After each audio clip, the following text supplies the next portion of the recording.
अस्सलाम वालेकुम everyone. Today is 17th of the March. 17th of the March को जो हम टॉपिक स्टार्ट कर रहे हैं that that is called processor fundamentals. यहाँ क्या चीज़ हम डिस्कस करेंगे? हम बेसिक वॉन न्यूमैन मॉडल देखेंगे। वॉन न्यूमैन एक साइंटिस्ट था। इसने कंप्यूटर का एक आर्किटेक्चर प्रपोज किया था कि कंप्यूटर का आर्किटेक्चर ऐसा होना चाहिए। ठीक है। तो बेसिक वॉन न्यूमैन आर्किटेक्चर होता कैसा है वो मैं आपको दिखा देता हूँ। ये है basic computer architecture. Von Neumann का जो बेसिक कंप्यूटर आर्किटेक्चर है वो ये है। तो यहाँ आप देख सकते हो ये एक बेसिक वॉन न्यूमैन आर्किटेक्चर है। वॉन न्यूमैन आर्किटेक्चर में उसने कहा ये जो आपको नजर आ रहा है ना, ये है आपका सीपीयू। ये आपका सीपीयू है जो आपके पास एक डब्बा रखा हुआ होगा सीपीयू। इस सीपीयू के अंदर जो हिस्से होते हैं ना, बाहिर तो आपको एक टावर पीसी नजर आता है जिसको आप कहते हो एक टावर पीसी है ये। अच्छा, उस पीसी से आप इनपुट डिवाइस जैसे कि कीबोर्ड, माउस, ये सब लगाते हो। और आउटपुट डिवाइस जैसे कि मॉनिटर, स्पीकर, ये लगाते हो। आपको एक सीपीयू में ना एक CPU central processing unit processor नजर आता है। देखा होगा आपने, एक प्रोसेसर होता है जो चिप होती है उसको आप प्रोसेसर बोलते हो। और साथ साथ फिर एक जगह ऐसी होती है जहां पर आप डाटा स्टोर होता है टेम्परेरी तौर पर, वो होती है आपकी मेमोरी। देखी होगी आपने मेमोरी। ठीक है, जिसको आप रैम एंड रोम कहते हो वो आपकी एक मेमोरी है। ये बात समझ में आती है? तो वैसे तो ये आपको जो मैं डायग्राम दिखा रहा हूँ ये एक लॉजिकल डायग्राम है। इस लॉजिकल डायग्राम की जो फिजिकल रिप्रेजेंटेशन है वो भी मैं आपको दिखा देता हूँ कि ये फिजिकली कैसे रिप्रेजेंट होती है।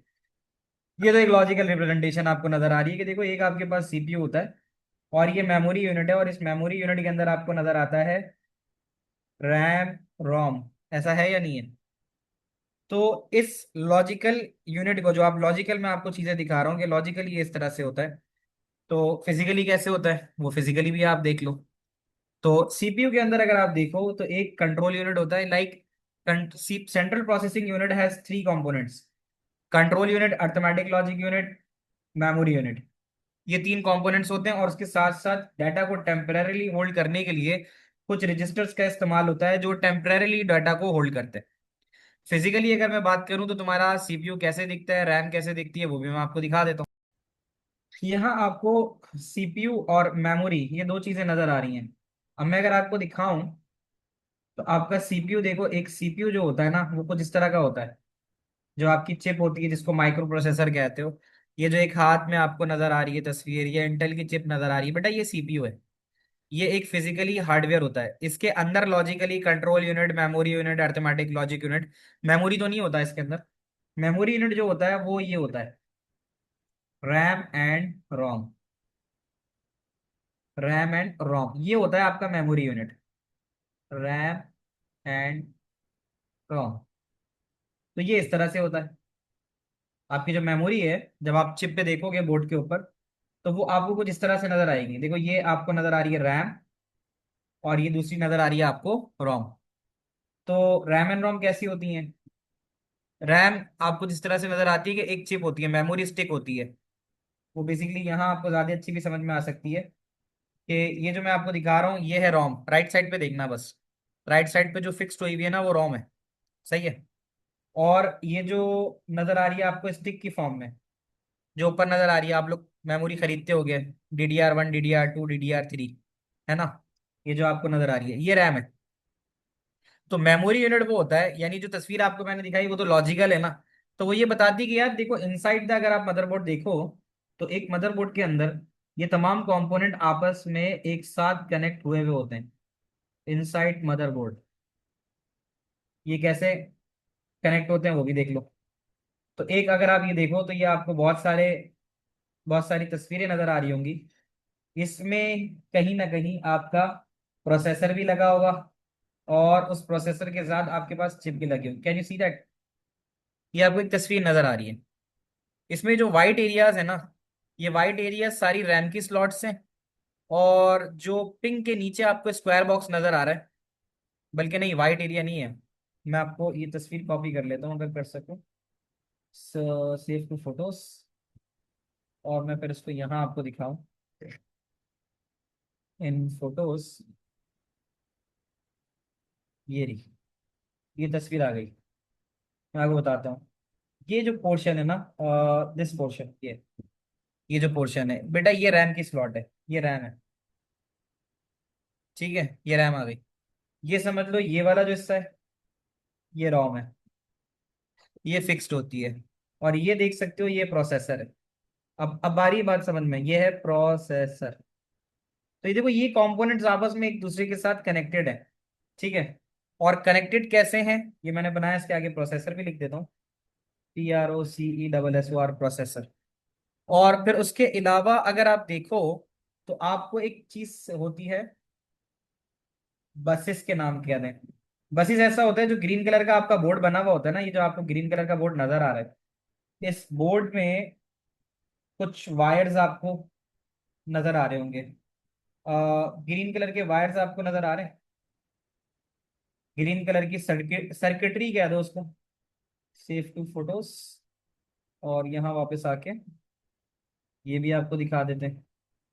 ये, तो इसमें मैं आपको अगर दिखाऊं, तो बेटा ये जो नजर आ रहे हैं, ये ग्रीन कलर के चल रहे हैं, ये सारे, ये ऐसे चल रहे हैं, ये सब चल रहे हैं, ये सारे जा रहे हैं, ये जा रहे हैं। इन सब को कहते हैं हम बसेस। इन सबको कहते हैं बसेस। देखो, ऊपर की भी मैंने एक डायग्राम दिखाई, तो उसमें तुम्हें देखा ना तुमने, कि मैंने यही चीज बताई ना, कि यार देखो, ये हमारे पास रैम एंड रोम होती है, ये रैम नजर आ रही है आपको, ठीक है। ये आपका सीपीयू है। और फिर ये सब के सब आपस में, इन पाथवेज के जरिए, ये जो वायर्स जा रहे हैं, ये सब आपस में एक दूसरे से कनेक्ट हैं। तो इन सब को जो हम कहते हैं, जो वायर्स नजर आ रहे हैं आपको, ये जो ग्रीन वायर्स नजर आ रहे हैं, दे आर ऑल बसेस, ये बसेस होती हैं। और बसेस किसको हम बोलते हैं, सेट ऑफ वायर्स का। तो वॉन न्यूमैन ने ये बताया कि यार देखो, आपके पास एक सीपीयू होता है, एक मेमोरी यूनिट उससे कनेक्ट होता है, and then the input and output devices. ये बातें वॉन न्यूमैन आर्किटेक्चर ने आपको बताई। आगे चलते हैं, क्या क्या चीजें। तो फिर इसमें अगर आप देखो ना, ये रजिस्टर्स लिखे हुए हैं। तो रजिस्टर्स क्या होते हैं, registers are temporary storage area within CPU.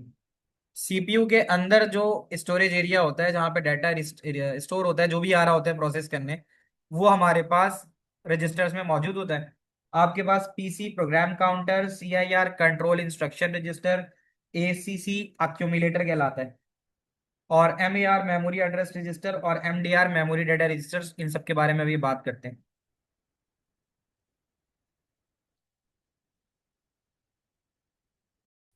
देखो, सिलेबस के हिसाब से मैंने तुम्हें एक आइडिया तो दे दिया। ठीक है, वॉन न्यूमैन आर्किटेक्चर का एक आइडिया दिया। कहता है show understanding of the purpose and role of registers. अब हमने बताने कि भाई रजिस्टर्स का क्या काम होता है। Difference between general purpose and special purpose registers. कुछ हमारे पास जनरल पर्पस होते हैं, स्पेशल पर्पस रजिस्टर्स हमारे पास ये सारे, program counter, memory address register, data register, accumulator, index register, current instruction register and status register. हम इनके बारे में एक एक करके बात करेंगे। अच्छा, फिर उसके अलावा show understanding of the purpose and role of arithmetic logic unit. Arithmetic logic unit तुम्हारे स्कूल का एक तरीके से समझ लो अकाउंट ऑफिस है। उसका काम क्या होता है, उसका काम होता है सैलरी कैलकुलेट करना, और उसका काम होता है फीस की कैलकुलेशन करना, या फीस कलेक्ट करना, या फीस कैलकुलेशन करना। घर में घर का खर्चा अम्मा अब्बा कोई ना कोई एक करता होगा ना बैठ के। मतलब डायरी होती होगी, कुछ ना कुछ अखराजात लिखते होंगे, कभी देखा होगा आपने, दादा दादी को देखा हो, चाचा चाची को देखा हो, कुछ करते हैं ना लोग जो अखराजात होते हैं। तो वो हिस्सा, जो इसका काम कैलकुलेशंस परफॉर्म करना है ना, वो अर्थमेटिक लॉजिक यूनिट है। सही है। हो सकता है ये काम घर में कोई बहन या भाई करता हो, तो वो अर्थमेटिक लॉजिक यूनिट हो गया। वैसे मैंने तुम्हें बता दिया। ऐसे तुम समझ लो कि सुपरमार्केट में जो POS टर्मिनल होता है, जहाँ पे आपसे पैसे लिए जाते हैं, वो अर्थमेटिक एंड लॉजिक यूनिट है। अब बात आ गई समझ में। कंट्रोल यूनिट, स्कूल की ही एग्जाम्पल लो, तो कंट्रोल यूनिट हो गया तुम्हारा प्रिंसिपल ऑफिस, जहां से तुम्हारा तमाम अहकामात जारी होते हैं। वो तुम्हारे घर में अम्मा का रूम भी हो सकता है, जहां से तुम्हारे सारे अहकामात जारी होते हैं, कंट्रोल यूनिट है ना। और क्या हो सकता है, सुपरमार्केट के अंदर कंट्रोल यूनिट वो हो सकता है, एक ऑफिस बना हुआ है जहां से तमाम प्रमोशंस वगैरह और जो भी डीलिंग्स होती हैं उसे देखा जाता है। ये बात समझ में आती है। तो is the main control unit is basically the main component, जिससे मेन कंपोनेंट भी होता है और ये भेजता है कंट्रोल सिग्नल्स। कंट्रोल सिग्नल्स इसका काम होता है भेजना। और ये कोऑर्डिनेट करता है, coordinate with the components. Computer से जितने भी कंपोनेंट्स कनेक्ट होते हैं ये उनके साथ कोऑर्डिनेट करता है। सारी चीजें जिस चीज पे रिलाय करती हैं वो है सिस्टम क्लॉक, क्योंकि कंप्यूटर चलता ही 0 1 की बेस के ऊपर है। तो 0 1 की बेस के ऊपर जो भी इंस्ट्रक्शंस वगैरह दी जाती हैं वो सारी क्लॉक साइकिल्स की मदद से की जाती है। देखो, किसी भी ऑपरेशन के चलने के लिए सबसे इंपॉर्टेंट चीज होती है क्लॉक। मैं और तुम क्लास ले रहे हैं क्योंकि मैंने तुम्हें बताया था कि 11 बजे क्लास होगी और तुम 11 बजे आ गए और मैं भी आ गया, तो हम सिंक्रोनाइज्ड हो गए। तो किसी भी ऑपरेशन के लिए सबसे इंपॉर्टेंट चीज होती है synchronization, that is done by system clock. तो जितने भी सिग्नल्स वगैरह जाते हैं वो सब के सब सिस्टम क्लॉक की वजह से ही सिंक्रोनाइज्ड होते हैं। फिर एक चीज कहलाती है इमीडिएट एक्सेस स्टोर, उसको कुछ जगहों पे रैम भी कहा जाता है। इमीडिएट एक्सेस स्टोर वो जगह होती है जहां पे डाटा को प्रोसेस करने के लिए लाके रखा जाता है, इसको हम कहते हैं इमीडिएट एक्सेस स्टोर। क्या यहाँ तक की बात आप लोगों को समझ में आई? ठीक है। तो यहाँ पर एक चीज दी गई है जिसको हम कहते हैं describe the stage of a fetch execute cycle. तो वो जो मैंने वॉन न्यूमैन आर्किटेक्चर दिखाया ना तुम्हें, उस वॉन न्यूमैन आर्किटेक्चर में तुमने देखा कि यार एक पीसी दिखता कैसे। मैंने तुम्हें फिजिकल पीसी भी दिखाया और उसके अंदर लॉजिकल भी चीजें दिखाई हैं। अब हम इसकी जरा डिटेल में जाते हैं, that is how data moves between CPU and memory. मैं और तुम पढ़ रहे, सबसे इंपॉर्टेंट तरीन काम ही किसका है, सीपीयू और मेमोरी का। देखो मैं तुम्हें तुमसे कुछ सवाल पूछता हूँ, तो वो जो सवाल का जवाब है वो तुम्हारी मेमोरी में होगा। तुम मेरे सवाल को सुनने के बाद जो जवाब दोगे अपनी मेमोरी यूनिट से उस डाटा को लाके और फिर ब्रेन में प्रोसेस करके मुझे जवाब दोगे, है कि नहीं। मैं इसकी बड़ी छोटी सी एग्जांपल देता हूँ कि घर में अम्मा को तुम्हारे लिए शेक बनाना है। शेक बनाने के लिए वो बोलेंगे जाओ मियाँ रेफ्रिजरेटर में जाओ, दैट इज योर फ्रिज, जाओ वहां पे पड़ा हुआ है लेट्स सपोज दूध का डब्बा, सही है, वो उठा के ले आओ। ठीक है। और उसके बाद वो उसको मिक्सर के अंदर क्या करती हैं, प्रोसेस कर देती हैं। तो उन्होंने भी, तुमने क्या किया, तुमने डाटा को फेच किया। डाटा फेच होता है हमेशा, डाटा कहाँ पर होता है, मेमोरी यूनिट में होता है। और सेंट्रल प्रोसेसिंग यूनिट हुक्म देता है कि भाई जाओ मेमोरी से डाटा लेके आओ, क्योंकि सेंट्रल प्रोसेसिंग यूनिट का काम प्रोसेस करना है। अम्मा का काम है उसको मिक्सी में चलाना। मेमोरी यूनिट यानी फ्रिज के अंदर तुम्हारा दूध का डब्बा पड़ा हुआ है, स्ट्रॉबेरी का डब्बा पड़ा हुआ है, तो मेमोरी यूनिट के अंदर सामान डाटा पड़ा हुआ होता है। सेंट्रल प्रोसेसिंग यूनिट उसको मंगवाता है और उसको मंगवाने के बाद प्रोसेस करता है। ये बात समझ लो। उसकी भी मैं तुम्हें एक मजे की डायग्राम दिखाता हूँ और एक वीडियो दिखाता हूँ, ताकि तुम्हें एक चीज समझ में आ जाए कि देखो डाटा जब भी हमारे पास प्रोसेस होता है तो वो हमेशा फेच, डिकोड और एग्जीक्यूट, हमेशा किसी भी डाटा को प्रोसेस होने के लिए इन तीन चीजों के स्टेजेस से गुजरना होता है, फेच, डिकोड, एग्जीक्यूट। फेच का मतलब जाओ जाके लेके आओ, तुम गए रेफ्रिजरेटर से दूध का डब्बा, स्ट्रॉबेरी का डब्बा उठा के ले आए। डिकोड, दूध का डब्बा बंद था उसको काटा, सील ब्रोक की, दैट इज डिकोड। बंद था काटा उसको, स्ट्रॉबेरी के डब्बे को भी काटा, खोला, और एग्जीक्यूट, और उसको फिर प्रोसेस कर दिया।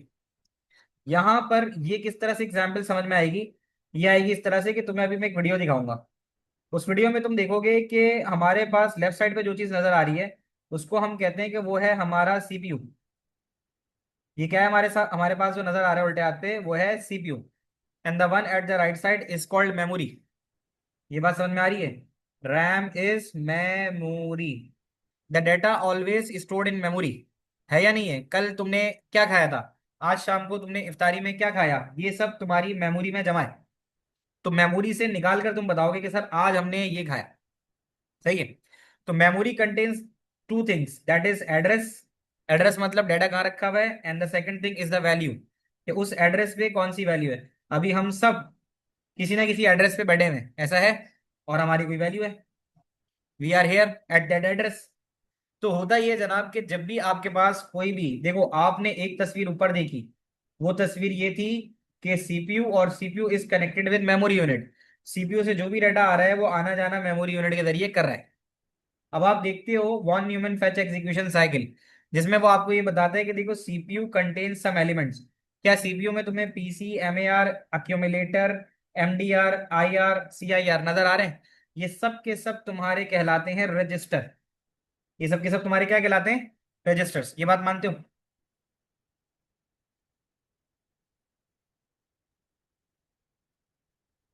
ये जो पीसी तुम्हें नजर आ रहा है, ये एक रजिस्टर है।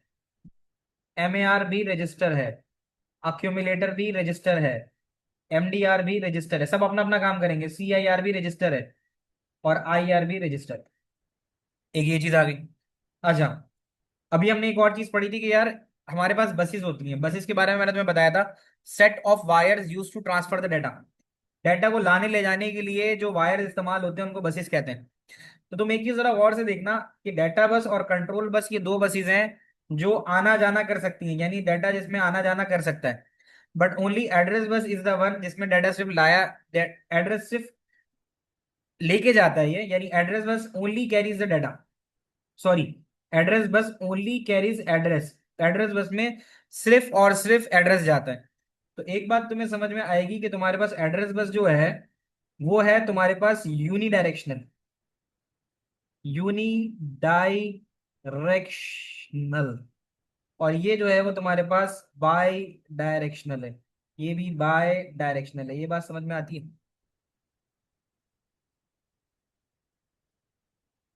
तुमने कोई सामान मंगवाया दराज के जरिए, तो जो लेके आने वाला होता है उसके पास तुम्हारा एड्रेस होता है। उसका काम क्या होता है? उसका काम ये होता है कि जो एड्रेस उसको दिया गया है उस एड्रेस पे वो डाटा पहुंचा दे। है या नहीं है? तो address bus only carries the address of where the next instruction is. अगली इंस्ट्रक्शन क्या प्रोसेस करनी है, वो चीज एड्रेस बस अपने अंदर रखती है। अब हमने पीसी चलाया, पीसी चला, हम पहला प्रोग्राम चलाने जा रहे हैं। तो हमारी फेच डिकोड साइकिल जो है स्टार्ट होती है पीसी से। किससे स्टार्ट होती है? PC. Program counter contain address of the next instruction to be fetched. Program counter क्या करता है? ये contains address of the next instruction to be fetch. जो भी नेक्स्ट इंस्ट्रक्शन फेच करनी है वो प्रोग्राम काउंटर में होगा।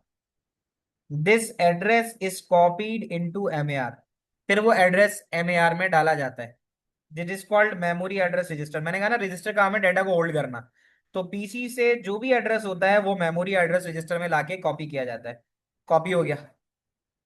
एड्रेस बस का काम होता है कि जो भी कुछ एमएआर में पड़ा हुआ है उसको लेकर वो रैम तक जाए।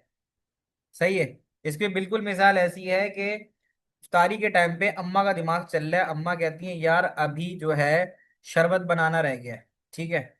शरबत बनाने के लिए चीनी का डब्बा कहाँ पर है? चीनी का डब्बा पड़ा हुआ है कैबिनेट नंबर 0000 में। अम्मा कहती हैं जयान जाओ जाके 0000 पे चीनी ले आओ। जियान पहुंचा 0000 पे जहां पे उसको चीनी मिल गई। अब आ रही है बात समझ में? अब वो उस चीनी को अपने हाथ में रखेगा नहीं। वो उस चीनी को अपने हाथ से लेकर डेटा बस के जरिए लाएगा और किचन के काउंटर पे रख देगा। That is called memory data register. Jian को चीनी मिल गई, दैट इज दैट चीनी will goes to Jian. Jian is working as a data bus और वो ले जाके उसको किचन काउंटर पे रख देगा। That is MDR. अब वो चीनी हो सकता है डब्बे में, पैकेट में, किसी भी चीज में हो। तो फिर वो उठा के अम्मा उसको सीआईआर एक नए डब्बे में डाल देंगी जिसमें वो कुछ भी बनाना चाहती हैं। That is the CIR. Computer के हिसाब से अगर हम बात करें तो अगर हम कोई भी इंस्ट्रक्शन चलाना चाहते हैं, कोई भी पहली इंस्ट्रक्शन है, तो प्रोग्राम काउंटर में सबसे पहले वो जिस जगह पर डाटा मौजूद है उसका एड्रेस उठा के एमएआर में डाला जाता है। MAR is the memory address register जो सिर्फ और सिर्फ एड्रेस रखता है अपने पास कि मुझे मेमोरी के किस एड्रेस पे जाना है।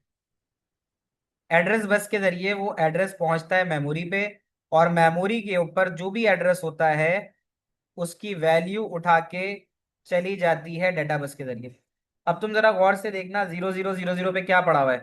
क्या तुम सबको नजर आ रहा है? 000 पे जो पड़ा हुआ है वो पड़ा हुआ है 01010101। है या नहीं है?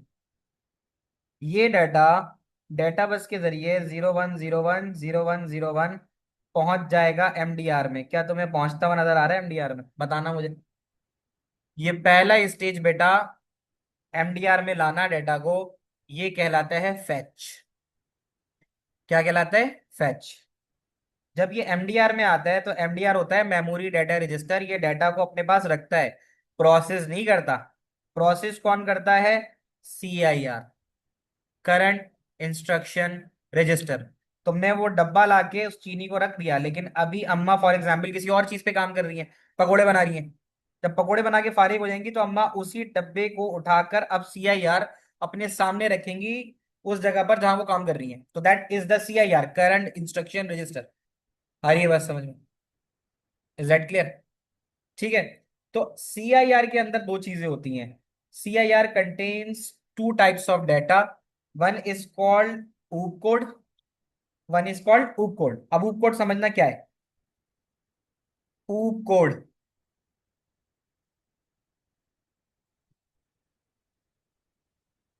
और दूसरी चीज कहलाती है ऑपरेंड। ऊप कोड समझना, तुम्हारे पास जो ऊपर दिया गया 0101 है, क्या ये ऊपर डिकोड यूनिट में कहीं नजर आ रहा है? क्या ये डिकोड यूनिट में नजर आ रहा है 0101? मुझे तो आ रहा है। और उसका जो मकसद है मैंने हाईलाइट भी किया है, और उसका मकसद है लोड। उसका मतलब है लोड। और लोड किसे कराना है बताना? लोड कराना है 0101 को। मैंने कहा ना सीआईआर के दो हिस्से होते हैं, एक ऊप कोड और एक ऑपरेंड। ऑपरेंड वो होता है जिसके ऊपर ऑपरेशन परफॉर्म किया जाए। तो 0101 का मतलब होता है बेटा लोड। क्या ये बात मानते हो? क्या ये बात आप मानते हो कि इसका मतलब है लोड करो? और लोड किसको करो? लोड करो 0101 को। अब बात आती है समझ में? तो फैच के बाद यानी सीआईआर तक जो काम था वो फैच था। फिर उसके बाद सीआईआर ने जब प्रोसेस करना शुरू हुआ वो डिकोड हुआ। अब आ गई बात समझ में? अब जब वो कह रहा है लोड करो 0101, तो अब तुम्हारे पास एम ए आर के अंदर, ठीक है, मेमोरी एड्रेस रजिस्टर में क्या 0000 रहेगा? नहीं रहेगा। इसमें रहेगा 0101। क्या ये बात मानते हो? उसने बोला लोड कराओ 0101 को, तो क्या तुम 0101 को लोड कराओगे? ये बात समझोगे? तो 0101 लोड कराने का मतलब है कि अब तुम्हारे एड्रेस बस में ये चार जीरो हट जाएंगे और 0101 आ जाएगा। So do operand code make up the entire data present in CIR. जी जी हमजा, ऐसा ही है। तुम लोग मेरी बात समझ रहे हो ना, जाग रहे हो ना सब? अच्छा। तो वो कहता है एमएआर के अंदर 0101 जाएगा। अब जरा तलाश करो रैम के अंदर 0101 कहीं है, बताना। मुझे तो दिख गया। क्या तुम्हें भी दिखा? मैंने हाईलाइट कर दिया है। हाईलाइट हो गया, छठी रॉ पे। उसके आगे डाटा क्या मिल रहा है ये बताओ? अब उसके यहाँ जो डाटा मिल रहा है वो मिल रहा है 0011 0000। सही लिख रहा हूँ? अब आ गई बात समझ में? अब जरा मुख्तलिफ चीज होने जा रही है। अब डाटा बस के जरिए ये डाटा एमडीआर में आएगा। अब ये जो तुम्हारा एमडीआर का डाटा है, अब ये नहीं रहेगा, बल्कि इसकी जगह आएगा 0011 0000। सही है? समझ गए मेरी बात?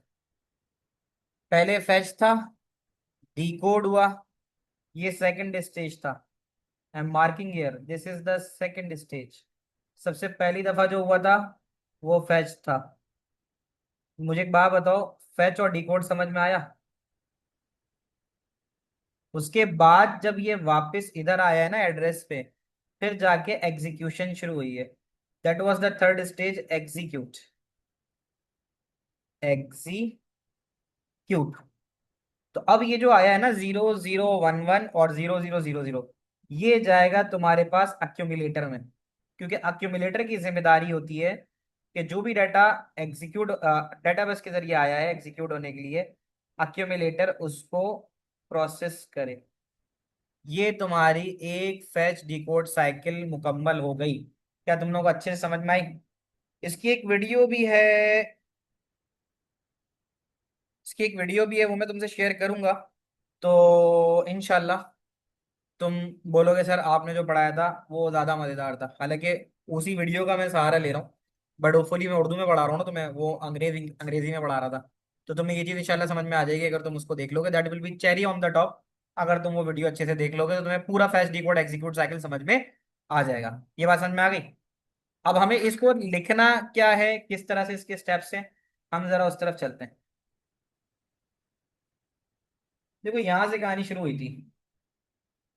Fetch decode cycle is the process that CPU goes through repeatedly to process instruction. Fetch decode एक ऐसी साइकिल है जो बार बार होती है ताकि वो किसी भी इंस्ट्रक्शन को एग्जीक्यूट कर सके। सही है। बड़ी एग्जांपल्स दे सकता हूं मैं तुम्हें। मुझे चेकिंग करनी है, चेकिंग के लिए क्लास में बच्चों के पास कॉपीज हैं, तो मैं जाके किसी पियोन से कहता हूँ सर आप मुझे एएस की क्लास की नोटबुक्स ला दें। अब वो जाएंगे वहां बच्चों से कलेक्ट करेंगे, वो वहां से फैच करके लाके मेरे पास रख देंगे। ऐसा ही है। ठीक है। अब डिकोड करने का मकसद ये है कि अब मैं आपकी बुक को खोलूंगा, आपकी बुक खोलूंगा और उसके बाद जिस पेज नंबर पे भी आपने वो काम किया हुआ जो मुझे चेक करना है वहां जाके उसको एग्जीक्यूट कर दूंगा। तो यहां पर अगर आप देखो तो कहता है there are three stages, fetching, decode और एग्जीक्यूशन। फैचिंग के स्टेज में instruction from memory, supplying the address, देखा तुमने। फेच के अंदर क्या होता है, आप एड्रेस सप्लाई करते हो और फिर उस मेमोरी तक पहुंच जाते हो।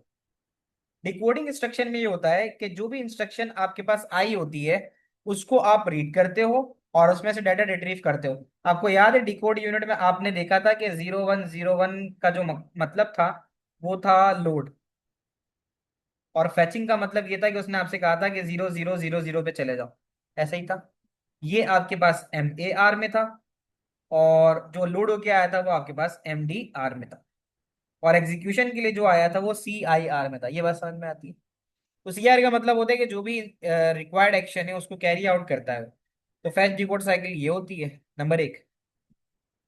और उसके बाद कहता है कि how are registers used in fetch execute cycle.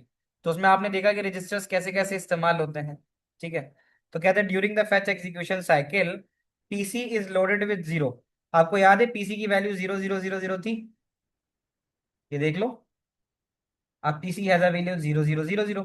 ये तो 0001 मैंने उस वक्त ये पिक्चर खींची है। इनिशियली पीसी की वैल्यू 0000 होती है। जब एक बार फेच हो जाता है ना तो डिकोड यूनिट पे जब डिकोड हो जाता है तो पीसी में इंक्रीमेंट बाय वन होता है। ये उस वक्त की तस्वीर खींची हुई है।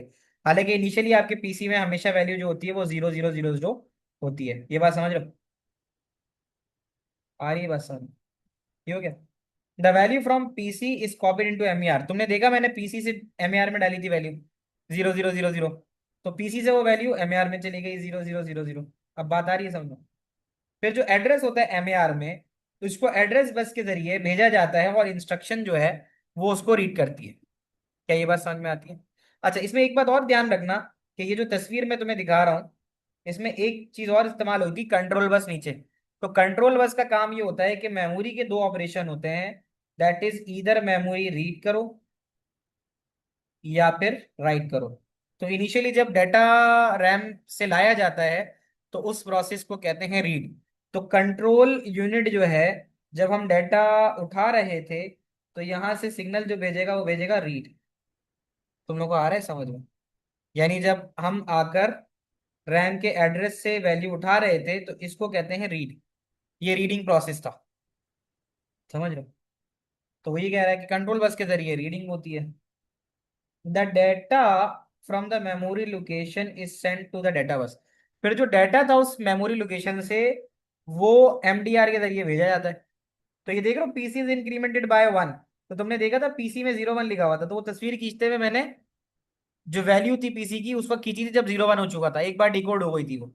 क्या ये बात समझ में आती है। तो वो यही कह रहे हैं कि जब एक बार डिकोड हो जाती है तो फिर पीसी जो होता है इंक्रीमेंट बाय वन होता है। मैं जिसमें लफ्जी बातें बता रहा हूँ ना, जो मैं समझा रहा हूँ वो यहाँ लफ्जों में बयान हो रहा है, वो तुम्हें याद करना है। तो आपको याद होगा कि एमडीआर के अंदर जो डाटा उठाया था उसने, याद है 01010101, 01010101। तो दो पीसीज ऑफ डाटा थे, तो वो कॉपी होते हैं सीआईआर के अंदर। और सीआई करता है स्प्लिट उसको दो चीजों के दरमियान, ऊप कोड और ऑपरेंड। क्या ये बात मैंने तुम्हें बताई नहीं बताई, बताना मुझे। जिसमें से मैंने बताया था कि यार ये देखो ये ऑपरेंड है और ये ऊप कोड है, ये बात भी हमने डिस्कस की। तो फिर instruction is send to the CU which decodes and tells what to do next. Is CIR not the part of CPU.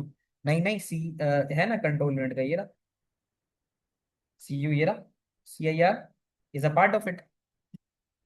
C I R ये है ना आपका पूरा सीपीयू का ही तो पार्ट है, ये रहा। तुम लोग समझ रहे हो अब तक सारी बातें? ये हो गया। और फिर एग्जीक्यूशन हो, एग्जीक्यूशन में क्या होता है, the register use will depend upon the instruction. तो कहता है अब आपके पास एग्जीक्यूशन होती है। एग्जीक्यूशन में आईएनपी का मतलब होता है input, value from input device is stored in accumulator। Then why would it have to transfer data from CIR to CU? देखो कंट्रोल यूनिट का काम सिर्फ सिग्नल देना होता है हमजा। जैसे कंट्रोल यूनिट ये बताता है कि डाटा कब रीड करना है और कब राइट करना है, कंट्रोल यूनिट का काम ये है। और सीआईआर का काम ये है कि जो करंट डाटा आया है प्रोसेस करने के लिए, सीआईआर उसको प्रोसेस करता है। तुम्हारे प्रिंसिपल या तुम्हारी मैडम सारा काम स्कूल का करती है? वो थोड़ी करती। वो किसी टीचर से, किसी स्टाफ से, जैसे आपने देखा ही होगा अमूमन कि जो मेन बंदा होता है, मेन बंदा सिर्फ और सिर्फ इंस्ट्रक्शंस देता है, उसको एग्जीक्यूट करने वाला बंदा अलग ही होता है। यानी कह सकते हो तुम्हारे कोऑर्डिनेटर हो गए, है ना। तो प्रोसेसिंग तो एक अलग यूनिट करता है ना। Processing of the unit is done by other. Signal is generated कि भाई रीड करना है राइट करना है, वो कंट्रोल यूनिट की तरफ से होता है। ये बात समझ में आ रहा है? तो इंस्ट्रक्शन को परफॉर्म करना वो सीआईआर का काम है, और कंट्रोल सिग्नल्स देना रीड या राइट वो काम जो है वो होते हैं कंट्रोल बस के। याद कर लेना इन चीजों को। तो जो भी डाटा आता है वो तुम्हारा एक्यूमुलेटर में जाके रखा जाता है, because accumulator is the place जहां पे कैलकुलेशन का डाटा लाके रखा जाता है। ये बात तुम्हें समझ में आई? तो अब तुम्हारे पास एग्जीक्यूशन के अंदर कुछ शॉर्टकट्स बता रहा है कि अगर आउट लिखा हुआ होगा तो आउट का मतलब ये होगा कि value currently in the accumulator is send to the output. LDA का मतलब होता है load in accumulator. Load in accumulator, load हमेशा वैल्यू रैम से की जाती है, क्योंकि मेमोरी डाटा, डाटा तो मेमोरी में होता है ना, तो रैम इज अ मेमोरी। तो रैम से डाटा हमेशा एमडीआर यानी मेमोरी डाटा रजिस्टर में भेजा जाता है, फिर वहां से वो एक्यूमुलेटर में भेजता है। जैसे तुमने देखा था अभी मैंने एमडीआर से एसीसी में भेजा था डाटा, ये देखो। जब डाटा एमडीआर में आया था तो क्या मैंने एसीसी में नहीं भेजा था? भेजा था।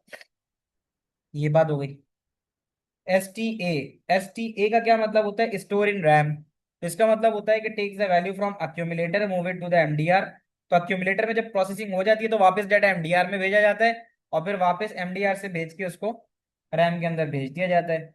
फिर आपके पास ऐड और सब्ट्रैक्ट भी इस्तेमाल होता है, value in RAM is loaded to MDR. तो ऐड का मतलब होता है कि वैल्यू रैम से उठाई जाती है, एमडीआर में डाली जाती है, कैलकुलेशन परफॉर्म होती है अर्थमेटिक लॉजिक यूनिट में, और वापस रिजल्ट अक्यूमुलेटर में डाला जाता है। क्या ये बात समझ में आ रही? बाकी नीचे वाली चीजें फिलहाल अभी तुम्हारे सिलेबस में नहीं है, इसकी तरफ मैं नहीं जाऊंगा। क्या ये बात तुम लोग को यहाँ समझ में आती है? तो ये तुम्हें समझ में आ गया कि program counter is the PC, M A R is the memory address register, M A R is the data register, C I R current instruction register, and accumulator is the place which is use for calculation. तो इसकी मैं अगर example सोचूं एक बार तुम्हें और समझाने के लिए, तो मैं ऐसे कहता हूँ कि प्रोग्राम काउंटर में सुबह उठा, मुझे पता है कि यार मुझे स्कूल जाना है, कॉलेज जाना है। तो मुझे पता होता है कि यार मुझे कॉलेज जाना है, प्रोग्राम काउंटर, सही है। मेमोरी एड्रेस रजिस्टर, मुझे पता है मेरा कॉलेज का है, मेरा कॉलेज है लेट्स सपोज नॉर्थ नाजमाबाद में। ये मेरा कॉलेज, मेमोरी एड्रेस रजिस्टर, मेरे पास एड्रेस है जहाँ मुझे जाना है। समझ में आ रही है? मेमोरी डाटा रजिस्टर है। अब उस जगह मैं पहुंच जाऊंगा, डाटा रजिस्टर, डाटा मैं खुद हो गया। करंट इंस्ट्रक्शन रजिस्टर, वहां जाने के बाद मेरी पहली क्लास A2 की होती है, तो करंट इंस्ट्रक्शन रजिस्टर, यानी कोई मुझसे पूछे पहली क्लास कौन सी A2 की है, और वो मैं ले कहाँ पे रहा हूँ, वो जो रूम है वो मेरा एक्यूमुलेटर है, जहां पर मैं सारे बच्चों को प्रोसेस करूंगा, समझाऊंगा, और जो भी हमारी कैलकुलेशन है वो परफॉर्म होगी। ये बात समझ में आती है? तो ये तुम्हारा फैच एग्जीक्यूशन साइकिल पूरा हो गया। अच्छा, यहाँ पे तुम्हें अगली चीज क्या बतानी है, describe the fetch execution cycle, describe the use register transfer notation. ये वाला एक सवाल आता है, 2-3 मार्क का है। रजिस्टर ट्रांसफर नोटेशन में होता है ये कि हम एरो को देखते हैं, एरो किस जानिब जा रहा है। रजिस्टर ट्रांसफर नोटेशन में हम देखते हैं एरो किस जानिब जा रहा है। ये तुम्हें नजर आ रहा है एरो बना हुआ? तो एरो का मतलब होता है data is transferred into a resistor, data register में ट्रांसफर हो रहा है। इनटू अ रजिस्टर का मतलब डाटा ट्रांसफर हो रहा है। अब रजिस्टर ट्रांसफॉर्मेशन ये होती है।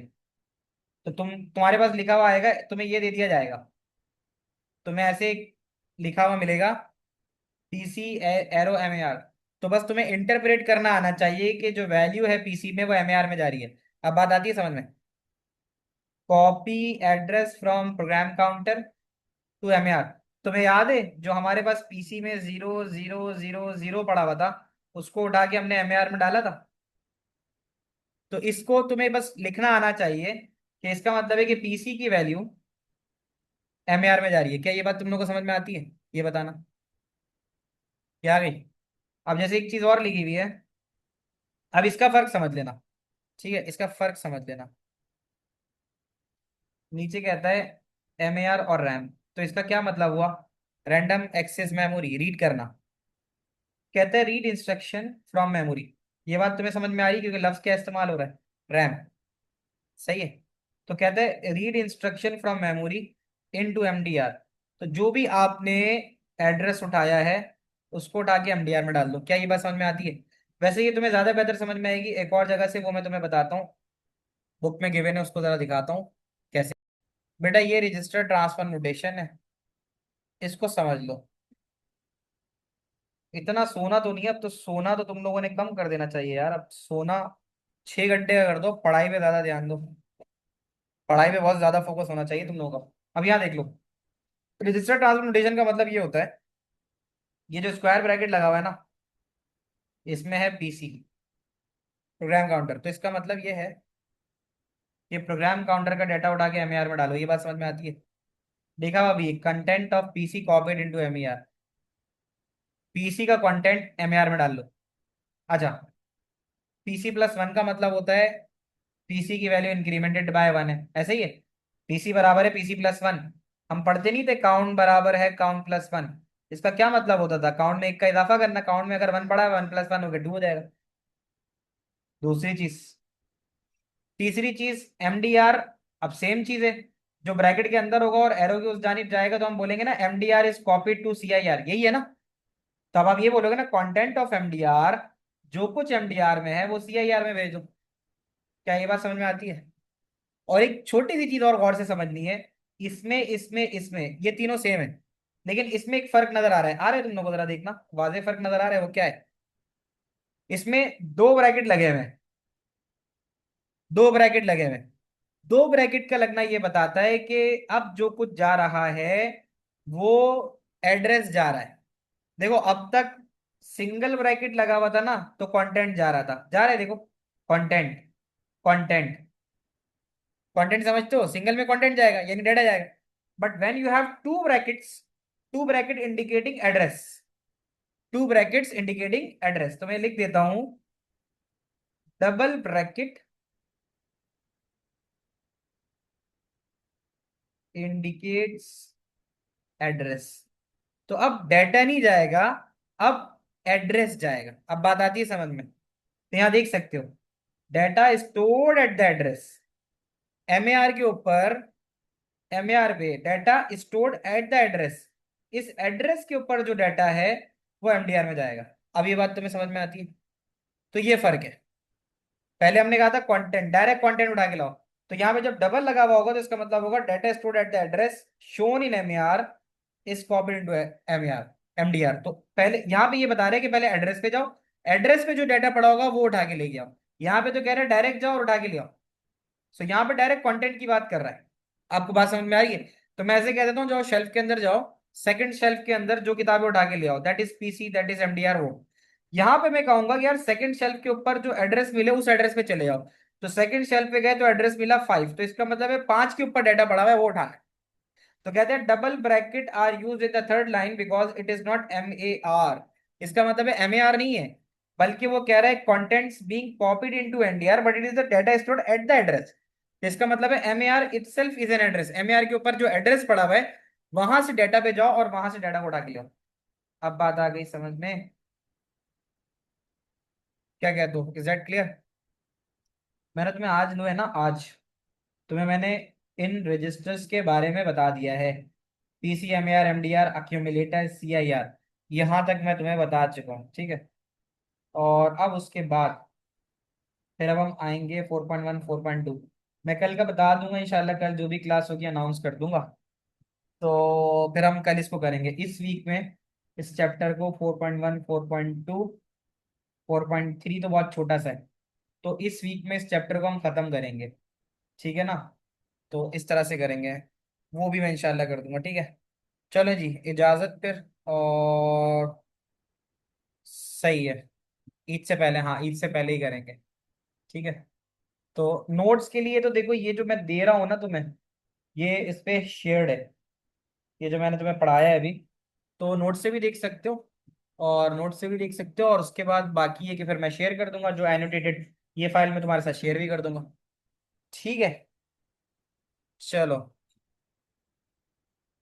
हाँ, बड़ी कि थोड़ा तेज जाना पड़ता है ना, तो ये वजह भी है।